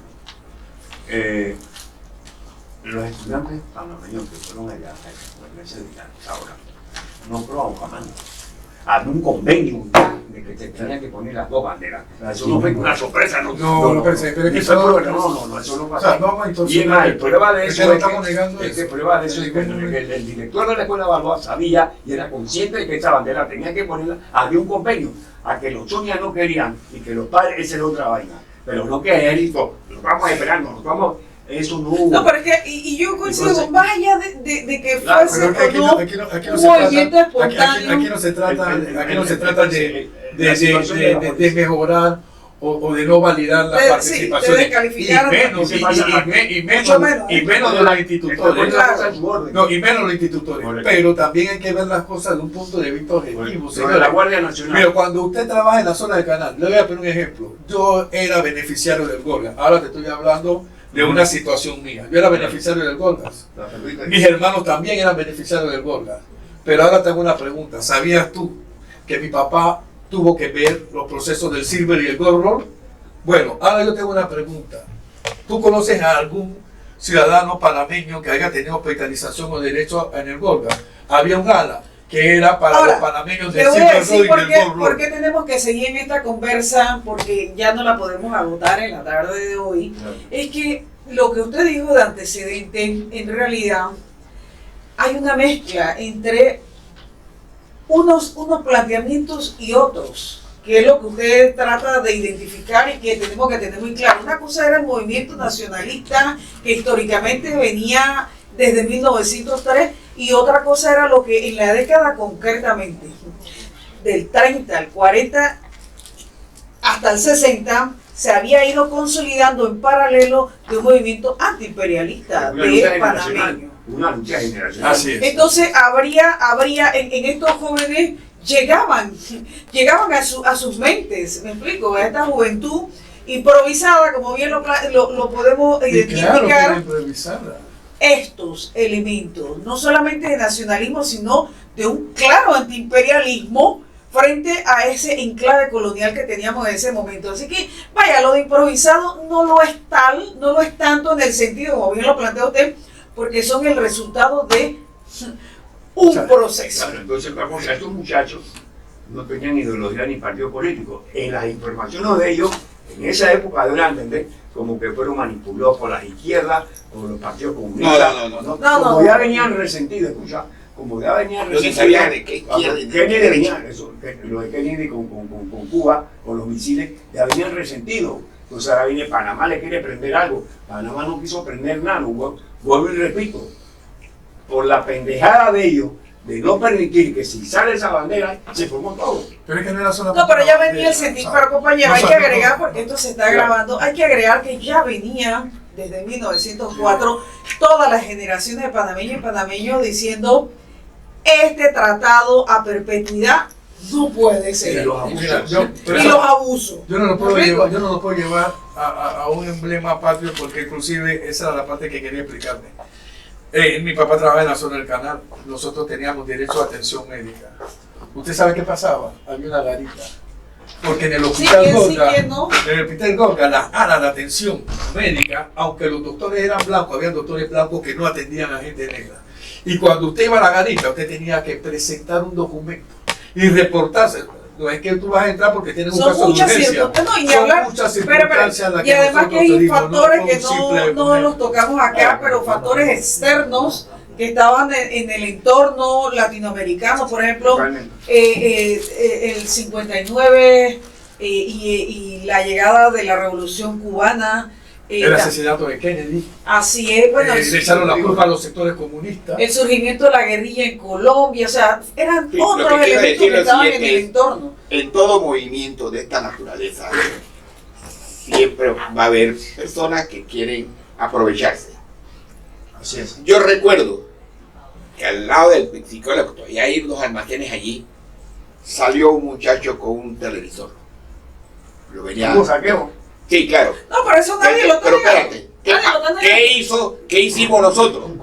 Devuelva eso. Y yo recuerdo eso perfectamente bien. Le metí el pie al tipo, el tipo se fue de bruces y el televisor quedó destruido, porque nosotros no permitíamos ese tipo de actos. Licenciada, estoy de acuerdo. nadie niega que hay saqueo, pero tengo que decirlo. No, estamos de acuerdo, no pasa nada, pero yo no me puedo ir Un ejemplo, sin que el compañero Arana... un ejemplo, que en Nueva York se quede sin luz por la noche, ¿qué pasa? Saqueo. Saqueo. Ah, Lo mismo, en todas partes. Arana, Y bueno, gracias. su aporte como protagonista también de estos hechos. Bueno, sí, gracias por la oportunidad de Rector traerme a 1964. Tenía yo aproximadamente, iba a cumplir 18 años, tenía 17 años, nací el 10 de abril de 1946. Quiere decir que faltaban unos meses para mis 18 años. Aunque en aquella oportunidad la mayoría era los 21. Claro. ¿Qué quiero decirle con eso? Que estaba bajo el control y la tutela de mi familia, sobre todo de mi madre, ¿sí? Una mujer muy guerrida, que conocida, deportista, Aura Esther Morales de Arana, que en su 38. momento también en el 38, 1938. en el 38 fue campeona de 80 metros con valla, eso, ¿Cómo no? pero su pensamiento de patriota casualmente le imprimió a su hijo, Claro. su primer hijo, ese sentimiento de Lo trae la vaina. sí, lo trae uno en la vena, de defender la patria. Claro. Independientemente de eso, como bien dice el doctor, él vivía en la Pedro, En Juan Juan calle Bezosa. 17, en calle Yo vivía en calle H, calle 16, Ajá. a corto 100 Yo vivía en metros. calle 17 con Juan Bezosa. Sí, y yo vivía en calle H con calle 16, a 100 metros Por ahí vive mi del padre. el área de operaciones. Ahí vivía yo. Y entonces, el día 9 de enero de 1964, yo soy institutor, pero no estaba en el instituto en ese momento. No estaba en el instituto. En el año 64, yo había pasado a otro colegio, por mal portado, le decía, por revolucionario, por estar metiendo chispas. Había pasado a otro colegio y casualmente ahí estuve en el sexto año con Estanislao Orobio, Ajá. que murió posteriormente en el colegio Nicolás Victoria Jaén. Jaén, exactamente. Pero entonces, ese 9 de enero, sí, nocturno. Ese 9 de enero, No, por ahí no iban todos mal portados. no, Mi tío es porque trabajaba en el día ayudando Sí, a sus padres. ¿eh? sí, Mal portado usted, compañero. no tanto mal portado, Ah, ya. sino sí, intenso en cuanto a la lucha, sí, que se daba en el instituto. Recuerdo yo sí, porque yo tuve, mire, vivía ahí, y yo me recuerdo del nombre, aquí lo tengo, de Araúz, José Manuel Araúz, del instituto. No tiene que ver con el 64, pero es un antecedente de que Había muerto por había muerto una batalla con la policía. una batalla con la policía del nacional. arte. Del arte y oficio, Del arte. correcto. Me acuerdo, fíjate, Bueno, no tiene que ver con el Recuerdo que 64. fue Sí. una bomba la que y bueno, vivía en Caledonia. Y vivía por Caledonia. Entonces, prosigo. no puede estar. Estaba yo en calle H cuando viene un compañero mío del instituto y compañero de Luis Vergara, de Ajá, Peña, ajá. de todos esos fueron compañeros míos en el instituto. Ujú. Vino y me dice, Carlito, ¿sabe que acaban de romper la bandera? Saturnino Leguízamo, en calle H, estaba yo parado ahí, ¿sí? Y digo, ¿cómo va a ser? Y yo corro para el Instituto Nacional inmediatamente a ver a mis compañeros. Rompieron la bandera. No sabía que la había desgarrado, sino ese fue el Ajá. término. Cuando yo llegué al Instituto Nacional, pues había un alboroto, ¿sí? Un alboroto, una algarabía, vamos a llamarla, de todos los estudiantes, que hay que hacer esto, que el otro, como dice el doctor y también usted. O sea, muchas personas querían desbaratar todo lo que Oliera. Sí, sí. americano. Sí. Ahí. Y recuerdo que en algún momento en la avenida 4 de julio, hoy, avenida Los Mártires, ahí se prendieron varios carros americanos. ¿Sí? Bien, como estábamos... Es una postura antiimperialista Sí. tal cual. Sin embargo, ahí en esa área era peligroso. Yo veía peligroso, yo tenía apenas, iba a cumplir 17 años. Yo me moví de ahí por Patio Rocher, por la parte de atrás, y me fui a donde está el Palacio Legislativo. Patio Rocher, donde está el cementerio. Sí. Amador. No, Patio Rocher queda a donde estaba Alancón y No. atrás. Sí.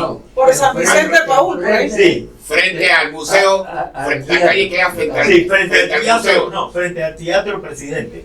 Exactamente. No. Está equivocado. Teatro Central. Sí, Ah, Teatro Central, Central, disculpe. Sí, Central. Teatro Central. Correcto. Había un teatro que salía a la Avenida Central. Sí, sí, la calle que sale, Mamá. la callecita que sale a la asamblea. Por eso yo cogí por Patio Rocher, llegué a donde estaba el Colegio San Vicente Paúl, de una monjita, Abajo, sí. sí, abajo, y ahí estaba el edificio de la Panamericana, De Panamérica. recién inaugurado, miren, sí, y estaba el Palacio Legislativo. Bueno, ahí había una algarabía que lo que teníamos en la mano lo tirábamos, y yo recuerdo que con Harvey y con Master Larry, nosotros ahí en algún momento, antes de yo encontrarme con Fenton y con mi primo hermano José Arana, Ajá. sí, antes de encontrarme con ellos, porque era mi primo hermano, estaba en el José Luis área. Arana. Aquí está Entonces, sí, ahí está, sí. José Sí, Arana. José Arana. José Arana, y el que está al lado es Eduardo Méndez Beléndez, que era un cubano. Sí. No, cubano creo que era. No me acuerdo de qué nacionalidad era, pero él es el que está al lado de Carlos Arana. No, de Carlos. José Luis Digo, pero de José Arana. Sí, correcto. Exactamente. Una entrevista de él. De José. Sí, Sí, correcto. Entonces, primo de. sí, primo hermano. Sí, sí. Entonces, antes de eso, con Master Larry decía con Harry, que vive en Chiriquí actualmente, que no han sido reconocidos, por cierto, son héroes, pero que ahora, de repente, como alguien dijo, han reconocido personas que no habían ni nacido. No habían ni Entonces, ese nacido. es otro 2.000 pesos. Yo quiero, Bueno, antes de que lo- usted, de antes que lo- usted termine, yo quiero darle mi opinión sobre eso. Ujú. El 3 de febrero de 1965 se hizo una investigación y el gobierno panameño otorgó pensión de subsidio a De $30. familiares de los muertos de la gesta del 9 de enero del 64. No a todos, a los que ellos reconocieron. Sí, déjame explicarte algo. Se hizo una lista de los participantes y se cotejó con la lista de heridos que se tenía. Yo tengo un interrogante 61 años después, respetando todo el derecho que tiene cualquier persona a abrogarse una participación en esto. Personas, y aquí tengo que ser bastante honesto, personas como el señor Fenton, que nadie le puede tachar ni poner un pelo de duda de su participación en la gesta, Y lo hacen. como una Increíble. comisión que está haciendo un análisis. Todavía yo lo tendría- desconocen. Igual que a José. Yo tendría que preguntarle cuáles han sido los Qué bárbaro, ¿no? cuáles han sido los criterios de selección. Porque una foto de un periódico no te dice a ti que tú tienes una participación Activa. activa en un movimiento, primero. Segundo, yo creo que lo primero que debieron de hacer es hacer justicia sobre justicia. Así es. Ya había personas que estaban ahí con pensiones de muerte y que Mire, nunca el estandarte nunca los gobiernos, Es el original. Nunca ha habido otro. Este es el estandarte sí, los original. gobiernos nunca se interesaron por las personas que ya aparecían en ese estatus y que recordatoriamente cumple 61 años con eso. Sí. Yo no estoy en desacuerdo que se le haga un reconocimiento. Nosotros como familia hemos dicho que no nos merecemos nada. Nosotros sentimos el luto de nuestro familiar y con eso no se juega, con eso no se lucra. Pero hay personas que realmente participaron en un evento de este tipo que yo creo que es faltarle el respeto, a preguntarles, A la memoria. a indagarlos, porque ellos han vivido durante estos últimos 61 Y años. personas que no habían nacido, ojo. han En la vivido- comisión hay personas que no habían nacido. han La vivido comisión estos anterior. últimos 61 años con el dolor de la pérdida y con el dolor de la desatención Así es. que los gobiernos han tenido. Y yo tenía que decirte que en esto no todos son perjudicados, porque hay personas que se han beneficiado en momentos de los gobiernos del mundo. Sí, sí. Pero negar, no solventar, no ponerse al día con la condición que se dio en el 64, es faltarle el respeto. Y salir ahora después de 61 años a evaluar condiciones, conductas de personas que Puede que sí, ¿por qué no? Tengan ese mismo derecho. Pero antes de ejercer ese nuevo derecho, cumple con el derecho que ya está establecido. Y lo primero que debieron de hacer inmediata y automáticamente era subir las pensiones a las personas que ya estaban reconocidas y a las personas que aparecen en la lista de heridos y las personas que el mismo gobierno en 1965 dieron su vida por eso. Peligroso, ¿por qué peligroso? Porque están estableciendo una condición sine qua non. Aquí no solamente los mártires que nuestro país representa nacieron el 9 de enero de 1964. Aquí se han dado luchas donde hay personas que han perdido la vida. Y aquí se han dado y se dieron eventos donde no solamente los panameños, sino por el caso del 9 de enero, del 20 de diciembre, donde el gobierno norteamericano, es más, aparece, entre comillas, como ofendido por una ultraje de un pueblo como el pueblo panameño. Entonces, ¿qué homenaje nosotros le hacemos a esas personas con estas conductas? Bueno, pero esos son justamente los temas que tenemos que seguir abordando. Me gustaría, para continuar acá y cerramos. Y aportar algo a lo expresado por el doctor. Yo tengo en mi mano aquí la ley, casualmente, esta es la ley 1965. Sí, número 2 del 19 de enero del 65. Y inclusive esta ley, hay un artículo, que es el artículo 7, precisamente que debemos abrogarnos actualmente contra las intenciones del presidente Donald Trump. ¿Por qué digo eso? Porque aquí habla de indemnización que todavía no la ha hecho el gobierno americano sobre los hechos del 9 de enero. Entonces, ¿cómo va a querer que se recupere el canal ahora cuando la indemnización esta ni siquiera se ha cumplido? Esta es la ley. Sin embargo, bajo esa ley, como bien contaba el doctor, tengo aquí el decreto ejecutivo. El decreto ejecutivo es el decreto 193 del 28 de septiembre de 66, en la cual se da cumplimiento a esta ley y se consideran quiénes son las personas. Estoy totalmente de acuerdo con esto. Aquí habla de pensiones para los 21 familiares de los mártires. Correcto. A razón de $100, que como bien dice él, deberían habérselas subido ahora. Así es. A los familiares de los mártires. Sin embargo, para proseguir, los familiares de los mártires. Sin embargo, tengo la lista de los heridos. Aquí. Sí. En esta lista de los heridos aparecen precisamente 15 personas. A lo mejor hay, como dice, 500 heridos. Pero yo tengo la lista que son más de 500. Sí, correcto, pero estos son los reconocidos por ley, que es lo que está hablando el doctor, que por lo menos los demás sí fueron también, investiguense y denle. Pero esto no ha debido. Pero ahora con la nueva ley desconocieron a los familiares de los mártires y a esto también. No solamente a eso. O sea, comenzar por ahí. Eso, doctora. A mí me parece, porque hay 500 heridos. Bien, ¿quiénes son los 500? Si nada más que hay 15, hacen falta un cachimbal de heridos. Bien, búsquenlos, investiguen eso pero sí, correcto, pero esto que está aquí, donde está Marco Fenton Achurra, aquí le estaban dando $30 solamente. Y él no peleó por eso, porque me lo ha dicho. Si nosotros ninguno peleó por indemnización ni nada. Pero en aquel momento no vale la crítica, vale que cerremos el programa de hoy con esta crítica. De la falta de reconocimiento. Usted ve este documento que está aquí. Sí. Que también lo tiene Fenton, también se lo dieron a Fenton, a mí y a otros. ¿Qué dice aquí? Mención honorífica al doctor Aristides Isaac Gómez de León por sus acciones destacadas el 9 de enero de 1964 como combatiente distinguido de nuestro corregimiento, reconociéndole sus méritos como patriota sobresaliente. Aquí está la fecha, ya. Y firmada por el representante de Santana. Sí.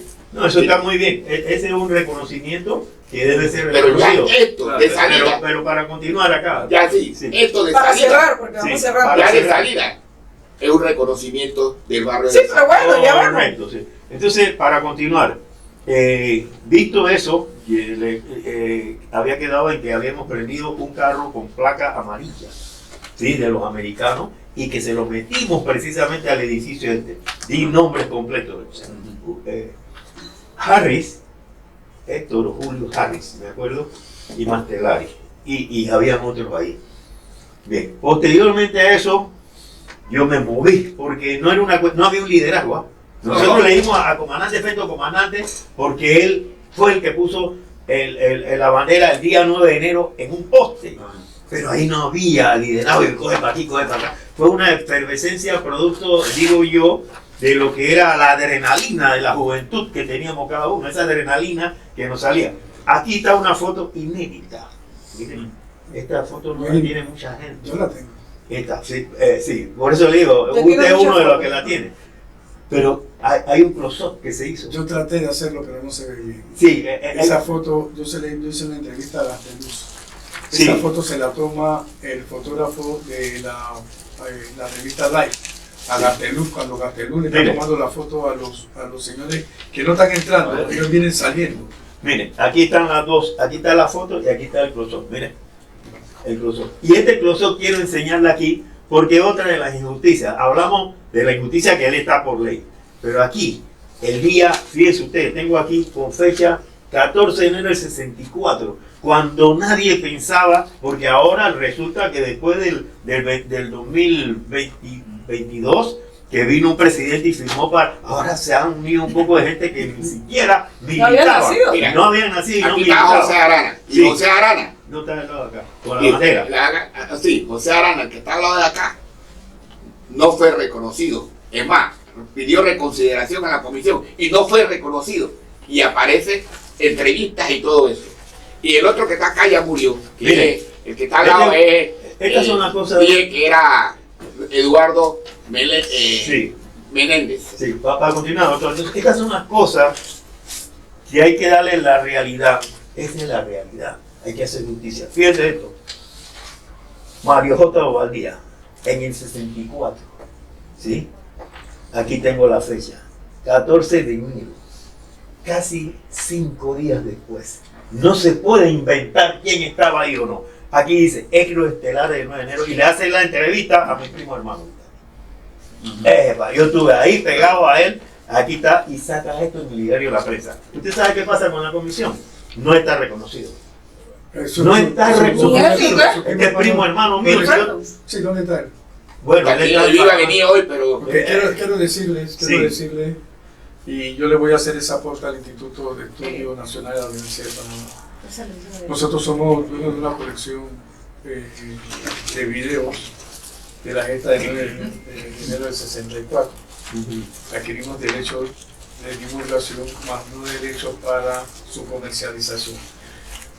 Nosotros hicimos una compilación como bibliotecólogos de todos los videos de los canales nacionales y extranjeros que tienen videos del canal de Panamá y del 9 de enero. Dentro de esos hay una entrevista que se le hace al señor Arana. Hay una entrevista que se le hace a los que participaron en la gesta. Esa entrevista se le hicieron 10 años después de la gesta, en 1974. Así es. Donde hay una declaración de personas que ya no existen, que nosotros tomamos como referencia, no solamente para la declaración de estos proyectos, sino para dejar una compilación de datos de fuentes primarias de las personas que participan. Todas esas tareas las tenemos Vamos pendientes. a Así hacer es. eso. Sí, Sí, bueno, para cerrar ahí, doctor. Sí, nos vamos porque- Permiso para cerrar ahí un poquito. Bueno, yo tengo aquí también una foto inédita donde están dos héroes que no han sido reconocidos. Está Fenton y está mi primo hermano ahí, que le están haciendo, ¿verdad? Siempre se buscaba, independientemente de que nosotros participamos, siempre se buscaba al que fue herido y al otro que salió en la foto, pues, ¿verdad? Bueno. Así que, Sí, cómo no. Hombre, la verdad es que pudiéramos seguir platicando y debemos, estamos obligados y obligadas. Sobre eso. Ajá. mire, para terminar aquí, para terminar. El fotógrafo Jorge Gómez Santos, Sí. el último cacique, miembro fundador del sindicato de periodistas, antes de morir él. Él se sentó conmigo en el sindicato. Eso hace más de año y medio. Rolando me dice, tienes que ir a mi casa, porque antes de morir quiero entregarte todas las fotografías. Tengo muchas fotos inéditas. Es uno que más fotógrafos como esa noche. Ah, Y ya. los músicos, no, muy ¿Y conocidos. dónde están las fotos? Es decir, él antes de morir me dice eso en el sindicato, quiero darte las fotos. Y digo, oye, porque no voy a ni caminar, no quiero que esto se pierda. Entonces yo le digo, oye, le pido ese material, él me dice, puedes hacer un libro incluso, porque aquellos Claro. que no se han publicado, eso quería decirles a ustedes, ¿no? Tengo que hacer contacto. Tiene que hacer el contacto con el Lo libro. otro, hay unos héroes que nunca han sido tomados en cuenta para nada. Para nada. ¿Sabes cuáles? Ni se menciona. Los médicos, las enfermeras, Ah, sí, la tampoco. persona en el hospital Santo Tomás. Eso parece un río de sangre que uno no llegaba. Yo vi muertos tirados en el piso en Santo Tomás. Aquí nunca se ha dicho nada de los médicos, a excepción de que hubo un médico que dijo que yo no voy a eso. Se negó ese día porque la asociación de médicos Sí, aquí la universidad hizo un homenaje a hubo uno que no fue. pero aquí Y la ya universidad se no- murió y ese doctor se negó a ir a atender a los. Caray. Se llama Sí. Bueno. Bueno, sí, Miren, la verdad es que Bueno, quisiéramos seguir platicando, pero profesor, le Sí. toca las palabras finales. Sí, mire, yo le agradezco a todos los presentes de esta mesa. Hay tanto que decir, tanto que escribir Sí. sobre el 9 de enero y me comprometo a que Exacto. vamos a hacer otra mesa de conversatorio Excelente. sobre el 9 de enero. Todavía tenemos porque la lucha fue hasta el 10-11. Hasta Bueno, Bueno, entonces fue el 12 CP, Colón. ¿no? Entonces, 12 terminó en Eh, Colón. Y entonces, hasta el 12 vamos a seguir con este tipo de actividades y Excelente, todo lo sí. que está aquí ahora mismo va a No, ser ya queda enviado, para la segunda. va a ser enviado a YouTube y va a salir, se lo vamos a mandar a los medios de comunicación.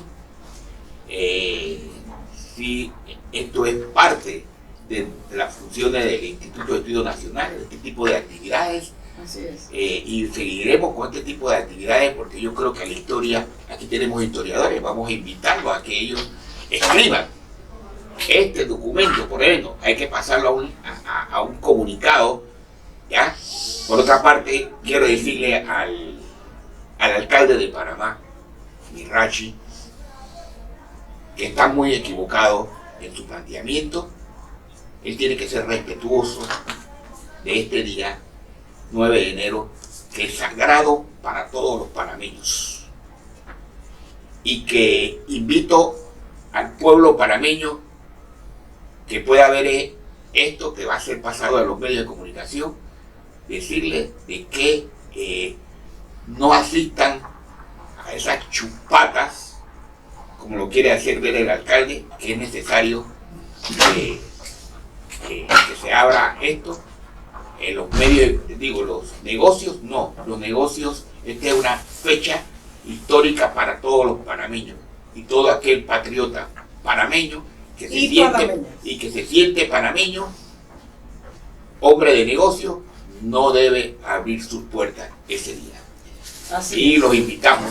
Si el alcalde no quiere ser irrespetuoso, que después de 6 a 6 y después de las 6 puedan irse a los negocios, no, esta no es fiesta, esto es una conmemoración de una gesta histórica y que es para los panameños, tiene un significado muy grande, muy significativo, vale la redundancia, y que esperemos que el día del 9, en todas las actividades que se van a hacer, Asistan el pueblo panameño. participemos, Así es. asistan. Es más, el grupo del movimiento Sí. del mártires del 9 de enero estará en la catedral, a izar la bandera a media asta.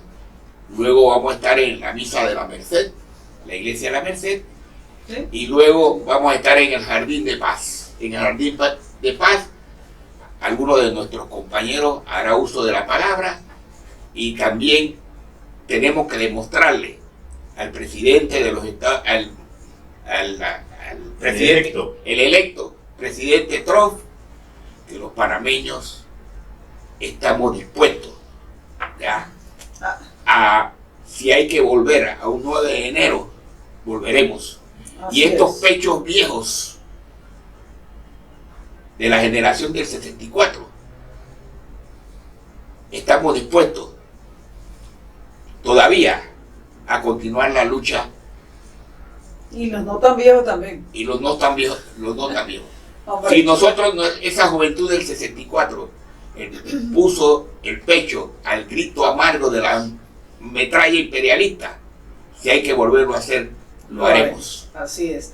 Miren, en nombre de la Universidad de Panamá, el Instituto de Estudios Nacionales del IDEN, nuestro director, el doctor Aristides Isaac Gómez de León, le agradecemos a cada uno de ustedes, hombre, en primera instancia al comandante Marco Antonio Fenton Achurra, que personalmente me vio nacer a mí y a mis 3 hermanos por esa participación de mi madre en la gesta patriótica y sus hermanos, su hermano que fue, tengo que decirlo aquí también, ese sí es un héroe mártir de esa gesta, Estanislao Orobio Williams, sin duda alguna, a carta cabal. Mi padre también, que participó en esa gesta, es miembro del movimiento, ya no están mis padres con vida, pero Marco Fenton Achurra casi que es mi padrino, nos vio nacer a todos, así que para mí 61 años después de esa gesta heroica y a 54 años de mi existencia, gracias por lo que hizo por la patria, se lo digo aquí y está grabado. Al comandante también, compañero Carlos Arana Morales, la historia se lo recompensará por siempre en la memoria, y eso es lo que tenemos que rescatar a cada uno de nuestros héroes, así como al doctor Aristides Isaac Gómez, que está haciendo la tarea que le corresponde a pesar de los años que ya tienen encima de custodiar esta memoria. La verdad que lo felicito, doctor, porque ustedes no van a soltar ese compromiso patriótico, y por supuesto a nuestros invitados especiales, al compañero Treyes, Rolando Arturo Treyes, gracias por estar allí. Y como bien usted lo dijo, el periodismo ese, valiente, respetuoso y ético, que usted tuvo esa oportunidad en ese momento patriótico, ojalá se retome en el ejercicio del periodismo en Panamá. Qué bueno que usted pueda hablar por esa profesión tan hermosa que tuvo mi hermana mayor, que ya murió. Y rescatar los méritos de los que se fueron, que trabajaron. Así es, eso es lo más importante. así es. Rescatar la memoria histórica. Así es. Muchísimas gracias por estar acá. Estarán en la siguiente vuelta. Hombre, y a usted, compañero, por estar haciendo eso que nos corresponde, nos urge, sobre todas las generaciones que han pasado y que desconocen esos hechos. Alguien tiene que tomarse la tarea de hacer la investigación y recopilar los datos tal cual, objetivamente, como usted bien nos los ha planteado. Sí, solamente para aportar un punto, en una visita que hicimos a la Corte Suprema de Justicia, y quiero felicitar al doctor, porque precisamente nos hemos quedado en el movimiento un tanto dormidos. Porque no, pero ya estamos despiertos. Sí, estamos despiertos, porque el magistrado hace 9 meses, el magistrado de la Corte nos dijo que le hicimos una visita de cortesía, ¿se acuerdan? Allá nos dijo, oiga señores, se lo digo a Fenton y a todos los que estábamos ahí, ustedes no pueden dejar que otros que no participaron escriban la historia como ellos quieren. Así es. Ustedes tienen esto va a ser un compromiso parte de eso, por eso yo lo felicito, Instituto porque de Estudios nosotros nos hemos Nacionales, quedado así es. dormidos con relación a eso. Usted es ¿cierto? investigador de nuestro instituto, Sí. nada. Vamos Y a poner. él nos dijo, oiga, hagan lo que tengan que hacer, no se queden callados, escriban, hagan lo que estamos haciendo aquí casualmente, Así dirigido por es. usted. Así Así que quiero felicitarlo, ese era el punto de él. Así es. Hombre, en nombre del equipo organizador de este evento, aparte del director, la compañera Katia Castillo, la magistra Katia Castillo, y aquí nuestro compañero ingeniero de sistema y de toda esta cosa importantísima para que quede en la memoria, el compañero José Gallardo y mi persona Rebeca Yanis Orobio. Nos vemos en una próxima oportunidad. ¡Viva nuestros héroes mártires de la gesta patriótica de enero de 1964, ayer, hoy y siempre! Buenas tardes. Viva. Doctora.